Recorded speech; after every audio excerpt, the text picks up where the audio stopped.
Hello and welcome back to TLDR's podcast, Starmergeddon. I'm joined by... We didn't discuss that ahead of time. No. Ben, we need a new That's what name. we're calling it. I mean, that's what the comments wanted. Yeah. So, yeah? Yeah, fine. Welcome back to Starmergeddon. I'm joined by Zach Michaelis. Hello. And Ben Blissett. Hello. How are we both doing? Good? Yeah, actually very good. Yeah. Oh. I know. It's nice to be back in a way. It's holidays and chaos, and we're now sort of back. Hopefully back in the rhythm of things. We're Starmergeddoning. In today's episode, we're going to be talking about Rachel Reeves' speech yesterday on various economic issues. Ben told me what it was called ahead of time, but I've forgotten because it was a long, boring title. What was the speech called, Ben? It's the Chancellor's statement on public spending inheritance. The Chancellor's statement on public spending and inheritance. No, not and inheritance, just inheritance. It's the public spending inheritance. The Chancellor's statement on public spending inheritance. There you go. We are also going to be talking about the Conservative leadership election, where the nominees have been locked in the last few days, and we can start discussing which one of them is likely to win. Yeah. Maybe? Mm-hmm. Sure. We can play some It's bets. got to be one of them. It's got to be one of them. Before we get to either of those things, though, this may well be your last opportunity to pick up a copy of our magazine, Too Long. You've heard us talk about it a bunch before, so I don't need to go into a whole lot of detail, but we have spent a ton of time in the last couple of weeks, that's why we haven't had a podcast, making sure it's as good as it possibly can be and filling it with superb content. Talk about the content. It's very good. I mean, there's lots of stuff in there about the UK election. There is. There's a lot about Labour's sort of policy commitments, what they're going to do actually now they're in government. Loads on that.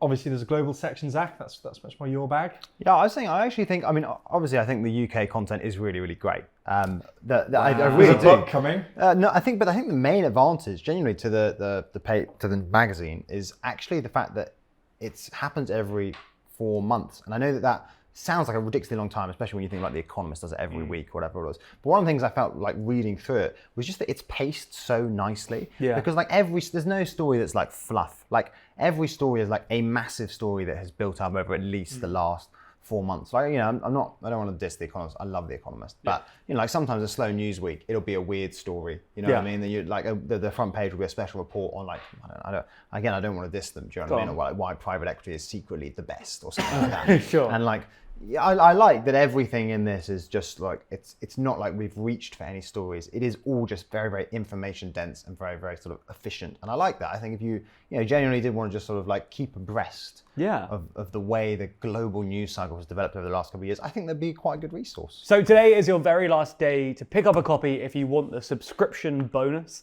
Everyone who subscribes to Too Long gets 25% off every issue for as long as they stay subscribed. So you will get a copy every 4 months, and you will always get 25% off the retail price. So if you want a subscription copy and you want to receive this copy in the next few days, you'll need to order today. Today is your last opportunity to subscribe and receive this copy. If you subscribe tomorrow, you won't receive this one. The first issue you'll receive is the end of year one. So it's your last chance to get 25% off.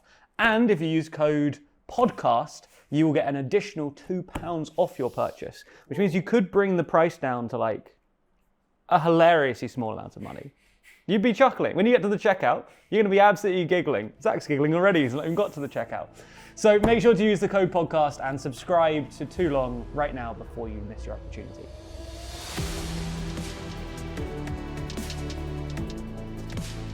Okay, so should we start with Rachel Reeves' speech? Let's start with the government. Let's start with the speech, Jack? The government statement on spending inheritance. Public spending inheritance, yeah. Come on, pretty good. Yeah. It's better than, come on. Yeah, no, it's good. I'm pretty impressed. I think I should go now. I think I've peaked. Let's start with the Starmergeddon, and then let's move on to the Torygeddon. Okay. So, Ben, what happened in the Chancellor's speech on public spending inheritance? Yes, so in the Chancellor's statement on public spending inheritance, she basically announced... We better not abbreviate that once. I want the full name every time.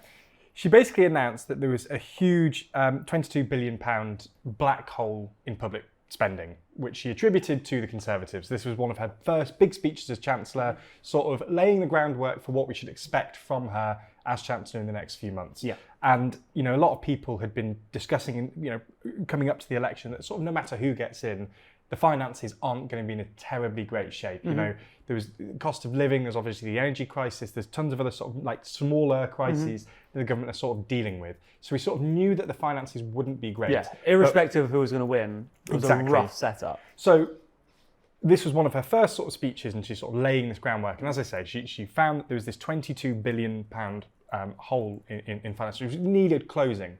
So she announced a few different sort of ways to do this, a few different ways to sort of like close this black hole. There were some really quite big ones. So one of them is now means testing winter fuel payments. So older people, pensioners, will get some money from the government for winter fuel in winter fuel payments. Currently, it goes to, I think, basically all pensioners. Yeah.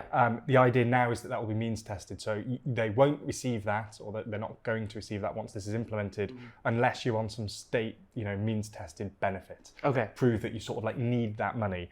And one of the other things is this thing to do with adult social care. There's a ton of different things. There's some things on like roads. This tunnel under Stonehenge, which The Stonehenge tunnel. I'm honestly gutted about the Stonehenge tunnel. Are you? Yeah, I seriously am, because we use that road sometimes, and people just love slowing down to look at the henge. And we need to stop people ogling the henge unless they pay for it. That's how we close the budget. I gave you 2 weeks to go down there. Yeah. I was about to talk about adult social care. And it's also important. Problems with that. Yeah, also important. And the tunnel under Stonehenge.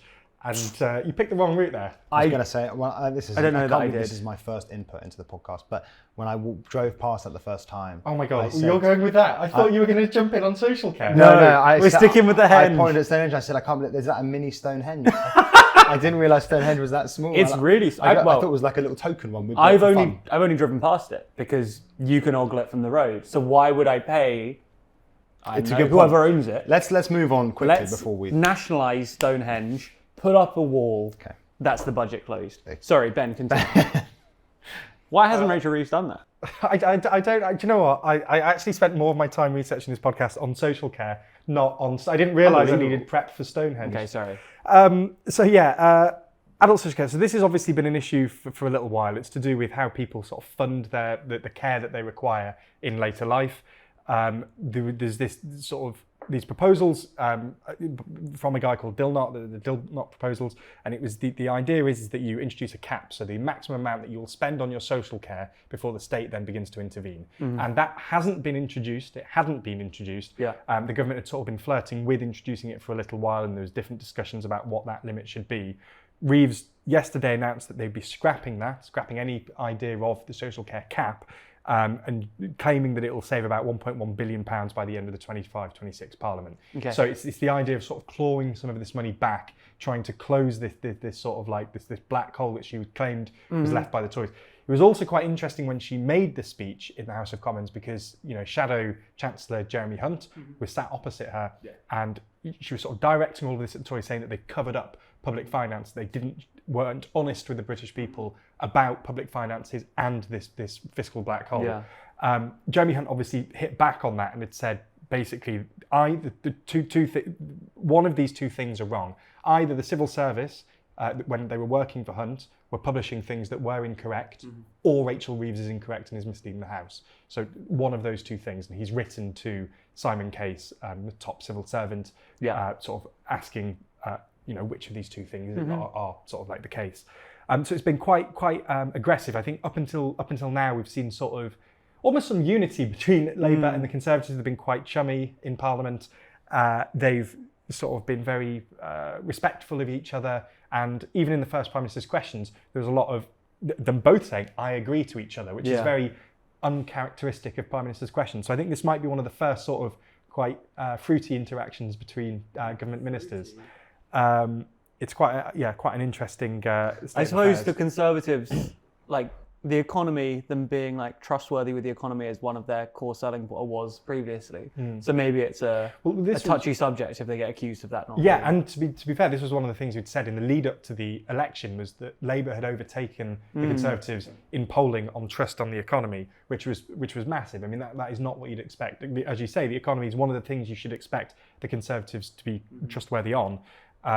And the fact that Hunt was being hit quite hard on their fiscal responsibility, you can understand why he's hit back quite harshly. I'm curious your thoughts, Zach, because we've had conversations in the office about this argument from Labour about like surprise black holes in budgets.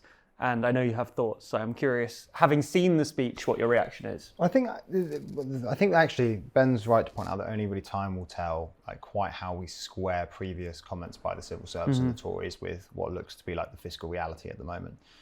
I think what does seem to be the case though is that Reeves and Labour have genuinely been surprised by the extent of the cuts. I was always sceptical. It looked like they were sort of paving the way for this sort of argument before the election campaign. You know, that there were some comments by at least Labour ministers being like, well, we have to wait and see, you know, what the state of public finances is when we get in. But today, that's not how the public finances work. You have the OBR, which should make most of this stuff public. But I think the key bit here is most. And Rachel Reeves did admit that in a Financial Times interview just before the election. She said something along the lines of like, you know, it's not like a completely closed book. The OBR, we know things are in a bad state. We know things are going to be difficult. But anyway, there was this sense that they were going to do this whole thing where they were going to say, okay, we're not going to raise any taxes, and they're going to get in there and say, oh, things are way worse than we imagine. We have to raise taxes. But if the figures that Reeves has produced are indeed correct and can't really be squared with previous comments, then I think she has reason to be aggrieved. I mean, the best. If you want to know more about this in detail, the IFS, who are actually one of those bodies, the Institute for Fiscal Studies, they were one of the main bodies saying before the election, Labour, you can't do this thing where you come in and say the finances were worse than we imagine.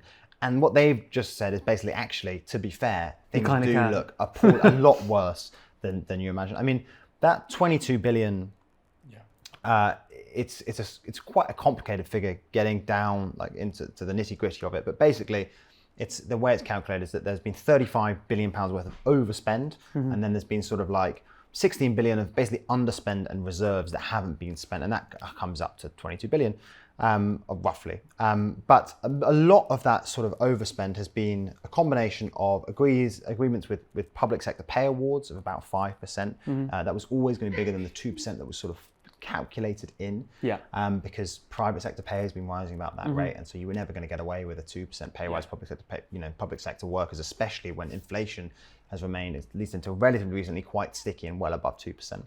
And then a big one comes from asylum and migration overspending, with about £6 billion, which actually is a very, very big figure. I mean, obviously it's about like, a quarter of that entire overspend, a quarter to a third of that entire overspend. And that does seem to be from the fact that basically the Tories stopped processing asylum claims and then didn't factor in the cost of housing and then sort of like processing those later. And that turns out, I'm not going to pout at Nigel Farage's talking point, but like turns out that housing asylum seekers in hotels and not processing their claims is obviously expensive. And really, really expensive. And so, it does look like she has reason to be aggrieved, and some of this is legitimate. So I think there's sort of like both things can simultaneously be true, right? Which is that the Labour were always hoping to do this, do this like, oh, we open up the books and things are worse, so we have to break some of our campaign promises.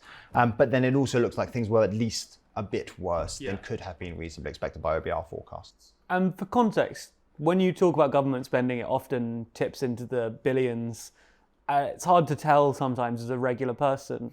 Is a £22 billion black hole a massive amount of money in a government level? Or is £22 billion like relatively inconsequential, can be closed quite easily? So, I mean, do you want to, you got the stats up there? Go on. I mean, it is relatively big. So just the way that I always try to put it into context is if you look at the like spend of the NHS across a year, because you know how big that is, Huge. Sort of that they employ a lot of people, how expensive that can be. So the NHS is like operating cost between 22 and 23 was £181 billion.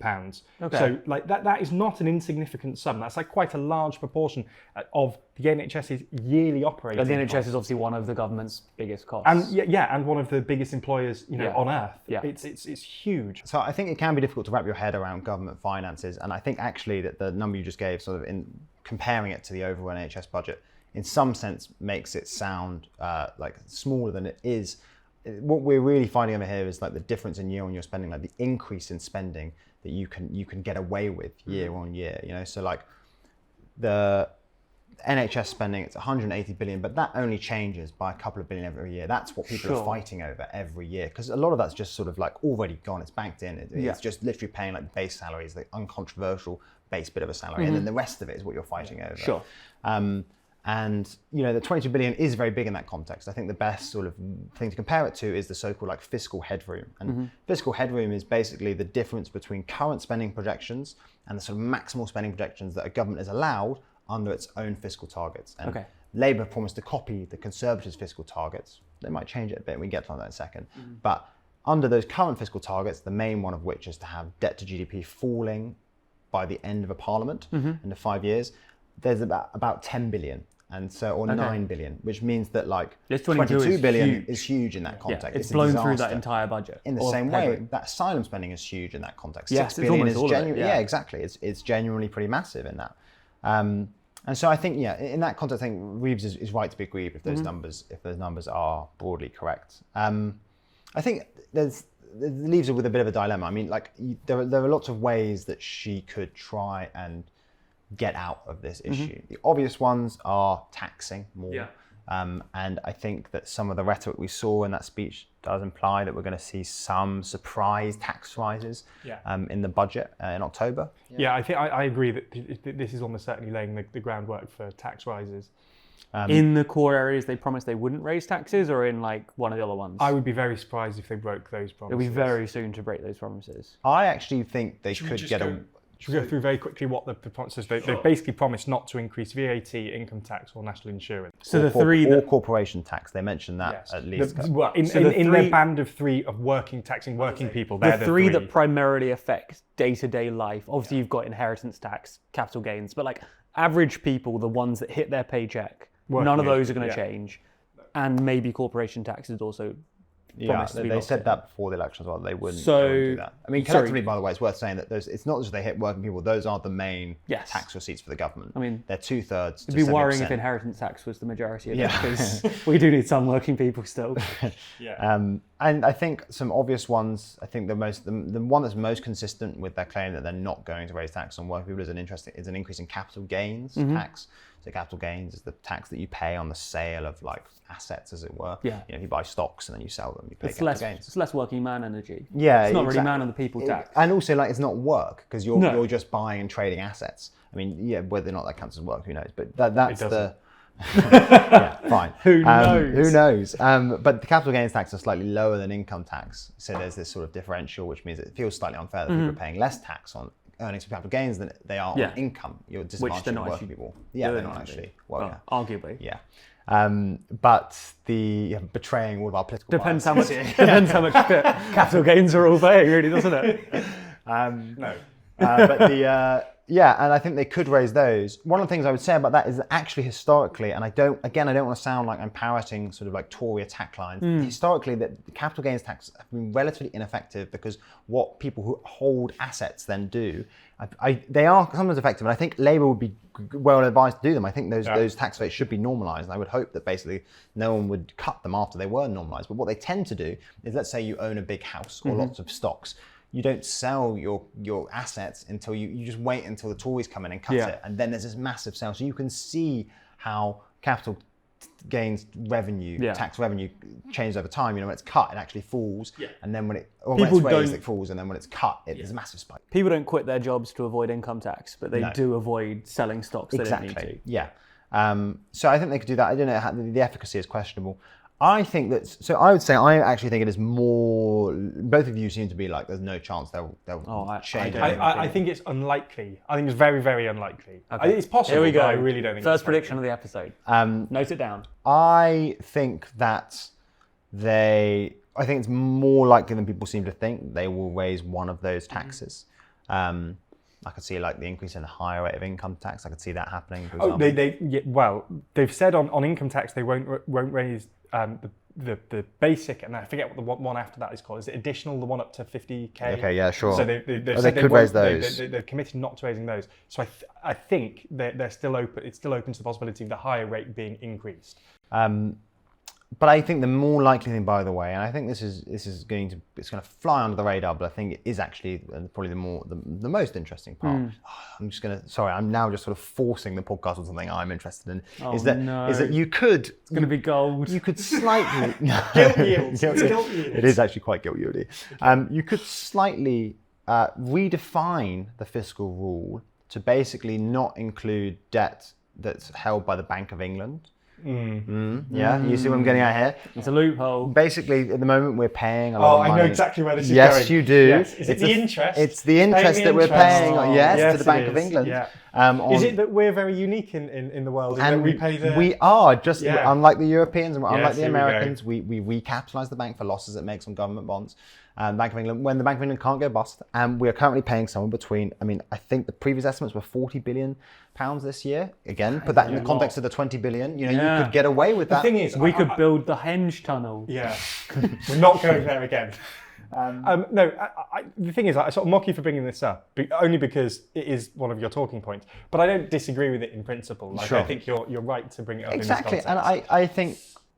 Sorry, can I continue? Well, I think you could amend it to a lesser degree. I mean, I don't know enough about this to really give you the specifics, but people who actually devised the rule in 2000, so people who are on the bank's monetary policy committee and the Treasury, think that you could sort of amend it a little bit so you don't get all the 40 billion back. It doesn't look like you're too aggressively attacking what we might describe as the independence of the Bank of England.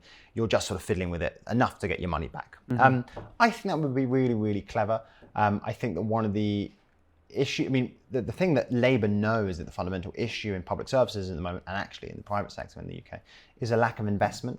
And you can't really do austerity and investment at the same time. And so actually fiddling with your sort of fiscal headroom to give yourself a little bit more money to borrow to invest, I think would be fine. I think as a political class, they're scarred by the experience of Liz Truss. They're worried that if they, borrow too much money, the markets are going to pale on them. And I think that we I think we over-infer from the Liz Truss experience. I think that actually it's a vibes thing, and that Liz Truss clearly had insane vibes and the markets picked up on that. I think Rachel Reeves would get away with borrowing a bit more money. I think it's the right thing to do, especially given that they know investment is the problem. Yeah, sure, but I think with all of these, it's a risky strategy if the markets don't like your changes, as we saw with Liz Truss. The changes don't work. Vibes-based economic policy is risky, I feel.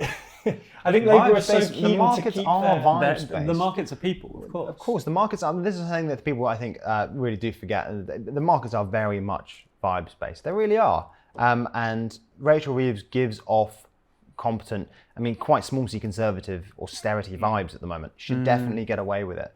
And also, we're not talking about massive sums. Just 20 billion here and there. What even is it? 40 billion. Yeah. So, obviously, you're 40 not saying billion about is scrapping all of that. Yeah, but 40 still. billion is, to be clear, the 40 billion thing would just mean that you would not be paying 40 billion in interest towards the Bank of England. That's not, it's not like we're borrowing another 40 billion. It's not like we're going to international investors and saying, please, the Saudis, give us more money. We're just saying, Bank of England, you've had your fair share. Yeah. Either way. Sounds like you're announcing your candidacy. So, I'm furiously anti-bank. Go on, keep going. the spark notes of this speech. There's a 22 What billion. speech, Jack? The Rachel Reeves public spending inheritance myself. speech. It doesn't matter. It's close enough. No, it is though. Okay. Like rewind, and that's exactly what I said. Yeah. 22 billion black hole. That's quite a lot of money. Yeah, Had lots of the headroom. She's closing it by cutting some things, including a vital tunnel. What has the reaction been to all of this? Do people think that this strategy is a good one? Will it work? Is it popular? What are the vibes from the market and otherwise? I can't do market, but I can do sort of journalists. Yes. There's a few different things. I think some of the right-wing commentators are obviously frustrated and are sort of saying that all she's doing is laying the groundwork for raising taxes, which they've sort of, as we've said, they've said that they're not going to do, but they've been quite specific about which ones they won't raise. But I think they're sort of bundling all together. Quite vague is what they've actually been. They've been very specific. They've actually been very, very specific on which ones they're not going to raise. But in certain places, and then also deliberately vague on like the working people one, because it sounds good. They've said VAT, they've said the first two bands of income tax, and they've said national insurance. I don't know how much more specific she could be. So they've been. I don't want to get. But I think that they have also deliberately lent on the working people definition. Yes. And I should also say that actually different Labour ministers have defined working people in different ways. There's a good piece in the FT on this. And I think they have been deliberately vague. I think that is a form of vagueness. You're right, of course they ruled out those big taxes at the time, but like the corporation tax is a good example one. They did rule it out in like February or March, and they sort of just went quiet on it, and they were asked about it, and they were like, well, no, working people. But what does that mean? Like, are we a corporation? Are we working people? I mean, Are we a corporation? Well, I mean, we would pay corporate. You see what I mean? Oh, Like corporate tax, as does an it fall under that? what I would say is that there is a possibility that they're going to raise that. I think it's been quite obvious that they are potentially going to raise some taxes, but they've been specific on the ones that they definitely won't raise. Yeah, sure. And I think that's where they're at. So there's been some of the like right-wing commentators have been saying that they're sort of like laying this groundwork for raising taxes that they feel is disingenuous because they've ruled it out. Okay. So there's that. There are though some people that are, even among sort of the right-wing journalists have been quite positive on the way that Rachel Reeves has managed to blame the inheritance on the Conservatives, and they go back in Labour history of like previous governments that have come in and been successful on blaming the economic situation on the outgoing Conservative government, and that Rachel Reeves in that speech was quite successful, and the fact that the IFS obviously came out and said this is plausible that they're actually inheriting something worse than what they were expecting. Like it's sort of looking like it's being accepted, this argument that the Conservatives have actually left a much worse situation than than Labour had sort of originally expected. So on those, I think they're the two main sort of like takeaways from the speech, is that even among sort of right-wing journalists, Rachel Reeves' like central point that it was Conservatives' fault and hiding the black hole is fair, but also the criticism from the right-wing press of, tax rises. So I think they're the two sort of like main reactions. Sure. Yeah, I mean, I think the other thing is to say that some of the announcements, especially the cuts to universal heat support for pensioners, have gone down badly with the sort of more left-wing parts of the Labour Party. And there were bits in there where Reeves sort of seemed to imply that welfare would also be subject possibly to future cuts. I mean, again, that does suggest that the two-child benefit cap, for example, which really did receive a lot of pushback from Labour MPs. I mean, only 6 of them or whatever voted against it formally, but it was very unpopular in the parliamentary party. That will probably stick. Yeah.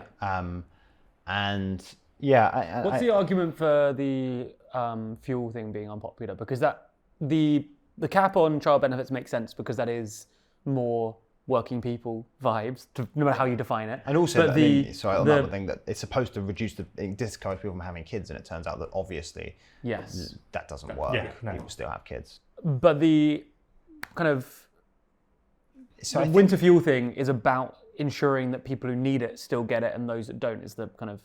So what's the controversy there? I think the controversy there is it ties into this wider argument / anxiety about pensioner poverty in the UK, and the fact that even though that we have this triple lock by sort of OECD standards, the public pension in the UK is actually not very generous, and we still do have surprisingly high pensioner poverty rates. I can't get the precise stats up now, but the OECD's preferred measure is this replacement rate, which is basically like the percentage of your previous income or the median income that you get via your public pension. And by that metric, we do pretty badly. We used to do a lot worse, by the way. I mean, we used to have really some of the worst pension poverty in the developed world until the triple lock, actually, which is I was just about to jump in and say the reason the triple lock was first introduced was because we had really bad pensioner poverty. So there's this sort of like collective memory of prior to the triple locks, all these benefits that were given. For pensioners, they're seen as sort of hard won and a bit too late. So the idea of sort of rolling back slightly on them, even if it is something like this, where it does seem like means testing, the winter fuel payments doesn't seem too much. It's this idea that maybe this thin end of a wedge for Labour that we're going to regress back to that. Okay. Fair enough. Yeah, and I think it's also simple the fact that actually, to their credit, Reeves and Starmer have managed to straddle quite a wide part of the political spectrum. Quite a lot of more left-wing progressive people did vote for them, sort of thinking that their talk of austerity was sort of, it was a bit of a gimmick, and they were actually going to be far more progressive when they came into power. And I think that in a sense, this is always going to happen, is that we're going to have to pick one side of that divide. Are they actually going to stick to their relatively small C conservatism, or when they get into power, what they're going to do? What happened with the Australian government, which is they said they weren't going to raise taxes, and then they did raise taxes, and ended up being slightly more progressive than they had signalled during the election campaign. And I think this is, the rubber hitting the road, as it were, and they sort of have to decide which way they're going to go. And so far, I think it looks like they're going to be perhaps more cautious, more small C conservative than maybe progressive voters would have liked. Sure. Okay, that's the Rachel Reeves public spending inheritance speech.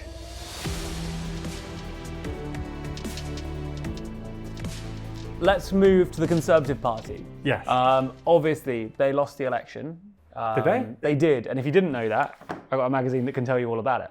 But they lost the election, which means they need a new leader. Rishi Sunak has stepped down. Well, it doesn't mean they need a new leader, but Rishi Sunak has stepped down having lost the election, so therefore they need a new leader. Ben, do you want to quickly run us through how this process is set to work, and then we can talk about the candidates themselves? Yeah, so they've opted to go for a longer leadership election. It was decided by the 1922 committee. For some reason, they've decided that they want to have the final decision made by the 2nd of November. So, which is ages which away. is genuinely ages away. And everybody beforehand, by everybody I mean me in my scripts, was saying that it was probably going to be a shorter election because they don't want to have mudslinging. They want to try and maintain some party unity. Yeah. We did this in 2022, where we had a long leadership election, and we had Rishi Sunak and Liz Truss saying how unworkable the other one was as Prime Minister, and they both ended up being Prime Minister. And both ended up being right. And one ended up only lasting 50 days, and the next one ended up losing the election. So it wasn't, this sort of, they don't want to hurt unity anymore, but for some reason they've decided to go for this longer one. I suppose the theory is that they need to, members and MPs have to consider who they're going to pick very carefully, and they worry that if you do a short election, then they rush into a decision, and the membership might choose a very controversial candidate that won't serve the party's interests best over the next few years. Okay. So the argument is that you have more time to think if you do a longer election. So from now up until the conference, they'll be whittling it down to 4 MPs. So there's currently 6 candidates. They'll whittle it down to 4. Then at conference, those 4 will sort of make their pitch to the MPs and the members. Yeah. Then after the conference, they'll whittle it down to 2. Then there'll be the month of October for the members to vote on the final 2 before the 2nd of November, when you get the final leader. You get the choice. So the 6 candidates currently are Kemi Badenoch, James Cleverly, Robert Jenrick, Priti Patel, Mel Stride, and Tom Tugendhat. So they're the 6. Okay, we probably don't have time to run through all of them. We could do in another episode in the future if that's interesting and relevant. Let us know in the comments. But which of those do we feel like are the most worth paying attention to? Because some of those... Yeah, why don't we start by ruling some out? Okay, go for it. By some, I mean Mel Stride. Okay. Because do you know anything about Mel Stride, either of you? No. Name one fact about Mel Stride. No, don't do this to us. No, No, I'm not. Good This for is credibility. No, but I'm not. This is the thing, is that I'm saying that even credible people who follow Very politics, credible people. like he's described. He's described as a safe pair of hands, and he was given a lot of, apparently, I didn't see many of them, but apparently a lot of interviews for Rishi Sunak in the campaign. So he's seen as like an ally of Rishi Sunak, but he's not very well known, at all. I don't think he's a particularly big figure. Okay, cool. Of the other 5, so Tom Tugendhat obviously ran previously. He's quite a, I'd say quite a sort of centrist moderate, although he seems to be trying to tack right already. He's said that he'd want to leave the ECHR if he became the European Convention of Human Rights, if he became leader, supposedly for immigration reasons. Priti Patel, obviously, former Home Secretary, very right-wing on immigration as well. Robert Jenrick, another right-wing candidate, also very right-wing on immigration. James Cleverly is a really tricky one, I think, to pin down. Kind of moderate vibes, but also has some relatively right-wing views on things. Charming bloke. So he's quite an interesting one. And then Kemi Badenoch is the front runner. Okay. So she's at the minute the election's held now. The history of leadership elections implies that if you have a longer leadership election, the front runner tends to drop in the estimation. So this doesn't sort of work well for her. But as things stand, she's the favourite and is very right-wing and is sort of the right-wing candidates, I think the preferred one from the right of the Conservative Party. So if we're whittling down to 2 eventually, and Kemi is the preferred right-wing candidate or further right candidate, does that mean that you think there will also be a more centrist candidate go up against her, that the party will be split along kind of like the further right people will go for that person and the more centrist kind of like electability focused people will go the other way? And if so, which of the centrists of like Tugendhat and Cleverly do you think is more likely to be up against her? I mean, it's tricky. I mean, the thing is that we've been reduced down to so few Conservative MPs now that it's hard to say, because obviously who gets to the final 2 is determined by the MPs, and it's hard to say the proportion of the MPs that are sort of centrist versus right. Yeah. So in theory, I think you're right. You probably will have like a moderate and a right-wing candidate, but I just don't know whether that is going to end up being the case. It's just too hard to say with all the variability. I think you can see 2 right-wing candidates going through just because Tory MPs know that the membership is right-wing. Like, there's not actually much point, let's be honest, putting Tom Tugendhat through because he loses to whoever's on the right of him. he just isn't sufficiently popular with membership. So, you know, if you're a Tory MP, you might just be thinking that actually there's not much point even trying someone like Tugendhat. I mean, you're right about Cleverly being sort of like an unknown in that respect, but you could easily see, for example, Robert Jenrick talking a tough game on immigration, coming out as the sort of like most sort of anti-immigrant or like, you know, a migration skeptic leadership candidate, and then just going through with Kemi Badenoch, who's the more sort of like culture wars candidate, because MPs know that you know, none of the other ones are going to be able to beat them with membership. I think the thing with Tom Tugendhat is that his campaign at the minute is he's showing all these graphs and statistics of how popular he is among the wider public. So with the longer leadership election, his strategy is to try and convince the membership, even though you are right wing, do you want to win again? And if so, choose me. So I think there is some logic in putting him to the membership, and maybe the logic will hold that he was would Sunak's perform argument. okay. I agree, but they've just lost an Do you election. think it's changed though? On the basis of the election and also on the basis of reform, there's data to suggest that the Tory membership has dropped, presumably a good chunk moving towards reform, that the base has become, even if slightly, ever so slightly more moderate. Possibly, but I think that actually what you'd have to happen is that the base would have to learn, the membership rather would have to learn that there's no point picking losing politicians because they never get into power. But that's not the lesson that they've learned. I mean, you see this in some of Badenoch's rhetoric. The argument that people on the right of the Tory party, we lost not because we weren't sufficiently moderate, we lost because we weren't properly conservative. And that's the thing that Sunak had to constantly contend with. Is, you know, his own MPs saying you're not a real conservative, and Farage successfully saying you're not a real conservative. And so actually I think there'll be more, I was going to say at least as much, but definitely more of the membership going, we lost because we're not properly conservative. To win again, we have to be properly conservative. I think that picture is also complicated by the presence of reform, because that, you know, the Tory survival depends as much on squeezing out reform as it does on recapturing those sort of more centrist voters that went to Labour and Lib Dems. I mean, actually it doesn't. I mean, I do think actually their best strategy is to go for a Tugendhat and go to the middle. I think they will be very limited if they go for like, I mean, a Jenrick is probably a better example. I think Kemi Badenoch is actually surprisingly electable.